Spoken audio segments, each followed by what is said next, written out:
Good afternoon. This is Headline News on CNC3 and the TBC radio network. Senior economist Mary King is warning that it may take a long time for this country to climb out of the economic recession. Speaking on the CNC3 early morning show, King said billions of dollars have been spent on non-productive assets.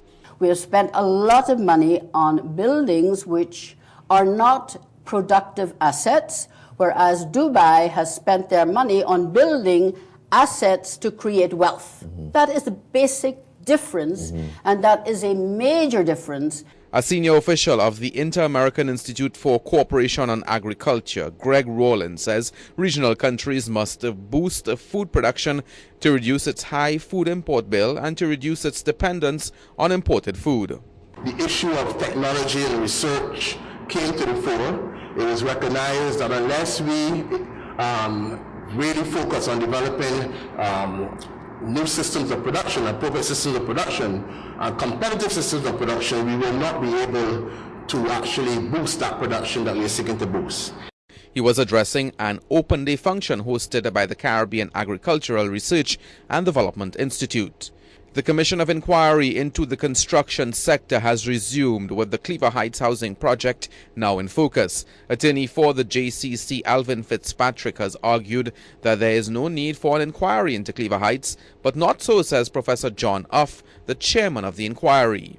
The first volume has all the correspondence. If one works through the correspondence, the first point at which the incorrect contract sum is stated appears to be a document that's at Appendix C, and it is the HDC note to the board dated the 11th of April.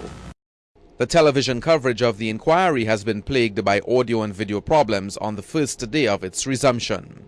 And overseas, Danish Prime Minister Lars Rasmussen has described the UN Climate Summit in Copenhagen as an opportunity the world cannot afford to miss. Opening the two-week conference in the Danish capital, he told delegates from 192 countries a strong and ambitious climate change agreement was needed. About 100 leaders are to attend the meeting, which aims to strike a deal on major cuts in greenhouse gas emissions. Stay with us for another update in 1 hour on CNC3 and the TBC radio network.